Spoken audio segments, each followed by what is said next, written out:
Hello students, our today's experiment is to find out the concentrations of KMnO4 and K2Cr2O7 in a given mixture.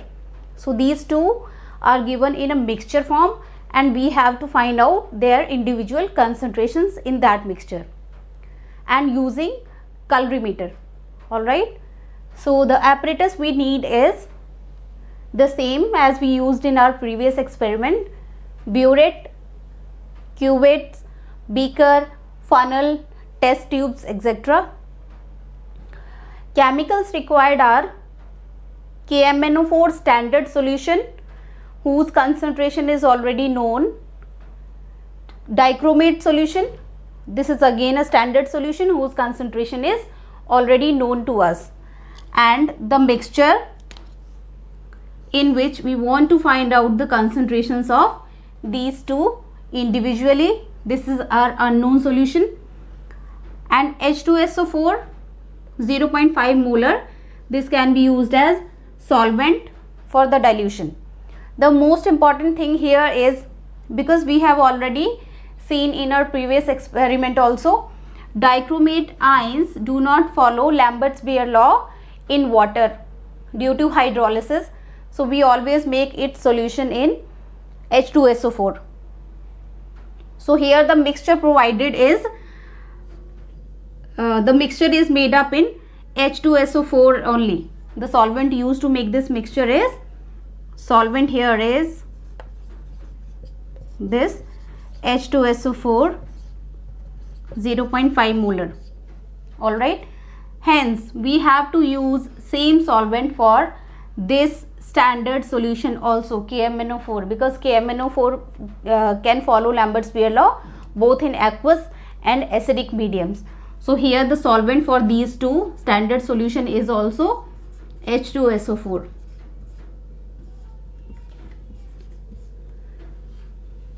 So these are our requirements. Now before I move to the theory of this experiment and further calculations, I would like to explain a very important few points. So let's see what are those important points for this experiment. First is, the absorption patterns of both the components in the mixture should be different for the two filters chosen. It means they must absorb, the absorbance should be different on both the filters for two different components. Filters are the two different lambda max which we are finding out. So it is very important, the lambda max for the two components should be different. Only then the patterns of the two components will be different at these two different lambda maxes. If both the compounds have same lambda max, it will difficult, they will interfere and we will not be able to find out their real absorbances. Second point is, both components should follow Lambert's-Beer law on both the filters chosen. Because we have two components in the mixture, so there will be two lambda maxes or two filters chosen. So for each component they must follow Lambert's-Beer law on both of those lambda maxes. For example, this is for lambda max for first component and lambda max for second components.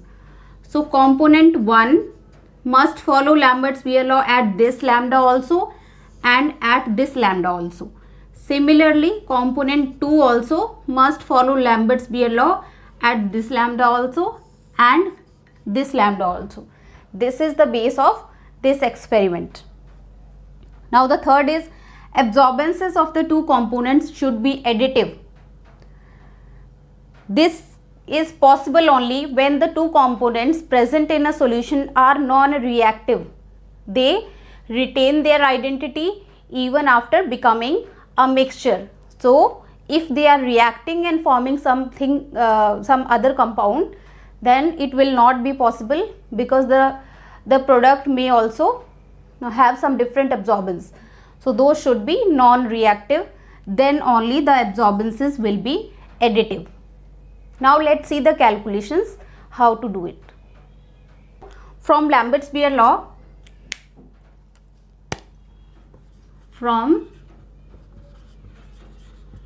Lambert's-Beer law, or I must say Lambert-Beer's law, we have absorbance is proportional to concentration and path length, and we said absorbance then will become epsilon Cl. Epsilon here is molar extinction coefficient,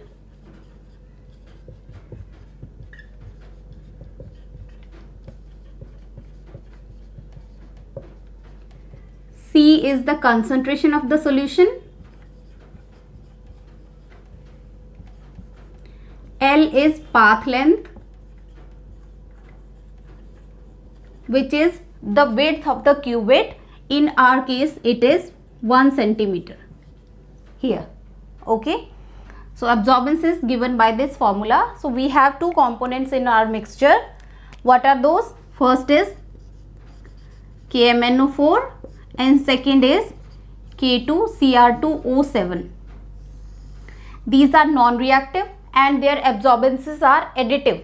So if I say A1 is the absorbance, let me write it like A1 is the absorbance of KMnO4 and A2 is the absorbance of K2Cr2O7, then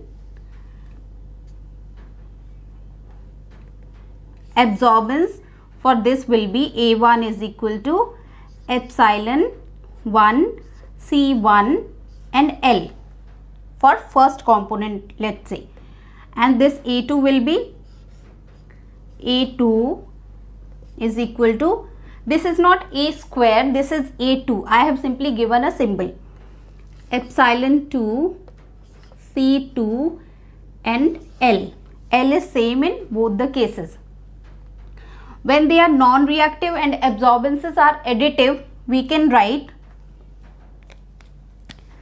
total absorbance is equal to A1 plus A2, or you can say this is epsilon 1 C1 L plus epsilon 2 C2 L.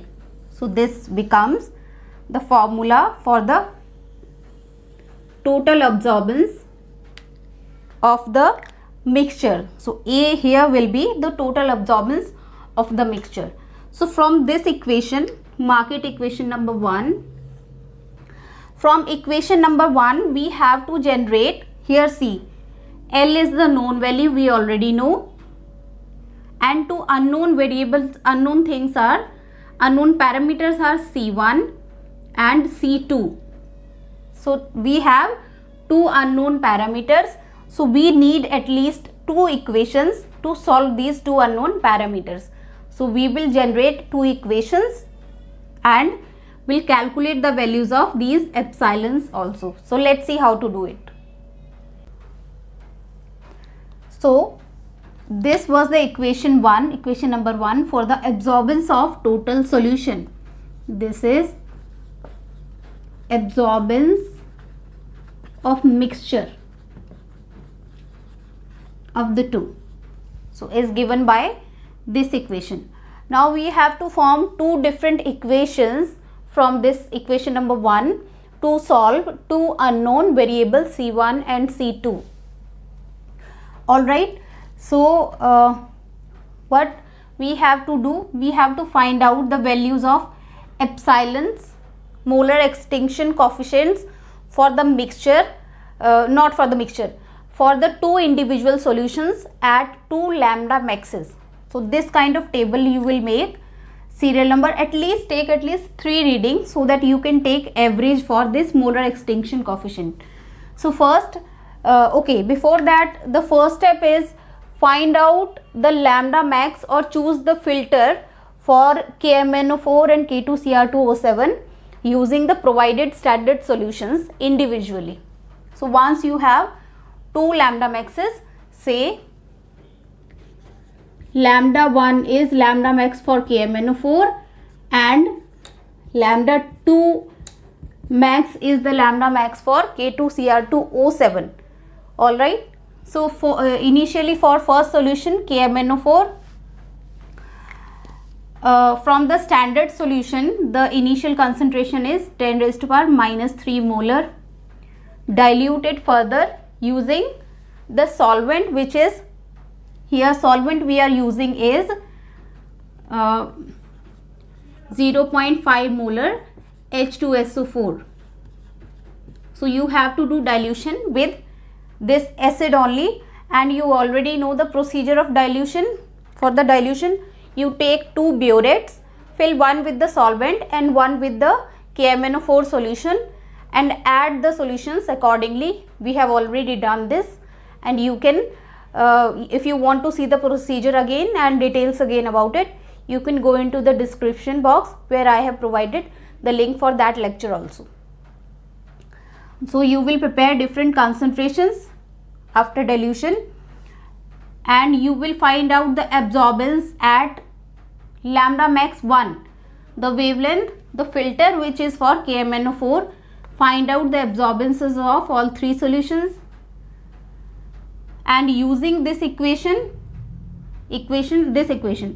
A is equal to epsilon Cl, find out the value of epsilon for all these 3 solutions, because concentration is already known to these solutions. You already know, you have done the dilutions. So for all these 3, you know the concentration, you will find out the absorbance, and you can calculate epsilon. We call it epsilon KMnO4 at lambda 1 max. You will get 3 readings for this.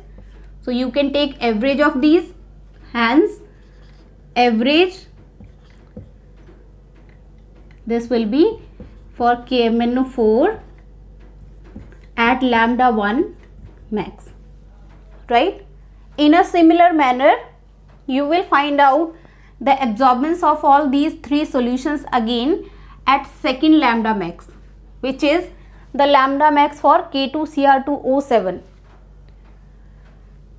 Note down the values over here, find out the molar extinction coefficient, and take average also here also. So you have 2 molar extinction coefficients for KMnO4 at lambda max 1 and lambda max 2, right? Similarly, repeat the procedure for K2Cr2O7 also. Make 3 concentrations different after dilution. Note down their absorbances. Find out their molar extinction coefficient at lambda 1 max and at lambda 2 max. So you again have 2 molar extinction coefficients for this table also. So you have 4 molar extinction coefficient. Now we can substitute these values in this equation, and 2 equations will be formed. So in the next step, once you are done finding out the molar extinction coefficients for K2Cr2O7 and KMnO4 at 2 different lambda maxes, next step is to find out the absorbance of the solution mixture at both these 2 lambda maxes. So you will draw this kind of table for the unknown mixture, serial number. You have filters which you have selected for the 2 components, lambda 1 max and lambda 2 max, and note down the absorbances of mixture A1 and A2. So now from equation number 1, the expression for A1 will be,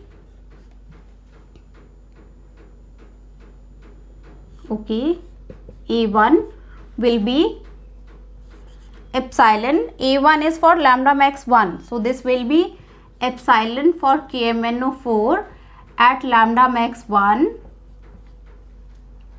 concentration C1 and path length, plus epsilon for KMnO4, for K2Cr2O7 at lambda max 1,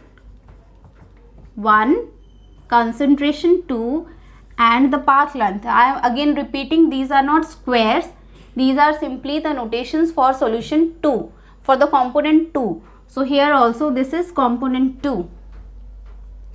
So this kind of equation for A1 A2 again, this is absorbance of the mixture at lambda max 2.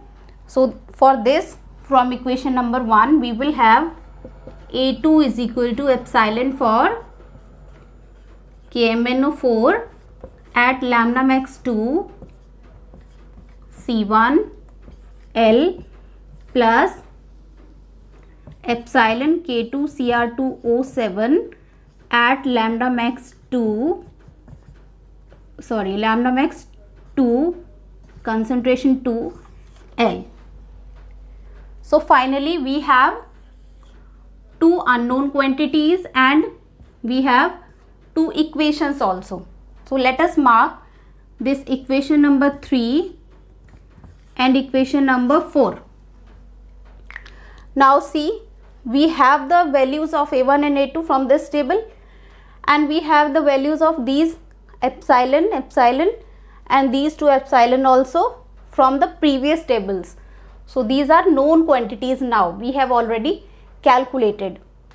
So we can substitute the values over here, take L constant, L common out of these, and we can take L common, L out of here, and divide this with L. Here also L taken out, divide by L. And now you can simply solve these two equations and find out the values of C1 and C2. So you will get the values of concentration of KMnO4 in mixture, and C2 is concentration of K2Cr2O7 in the given mixture.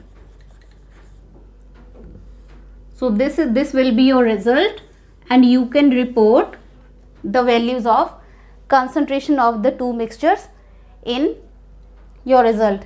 These concentrations will be in molar, because all the solutions which were initially provided are in molar. This length is in centimeter. You can convert this into SI units, meter. So you have to keep in mind about the units also, and calculations are very simple.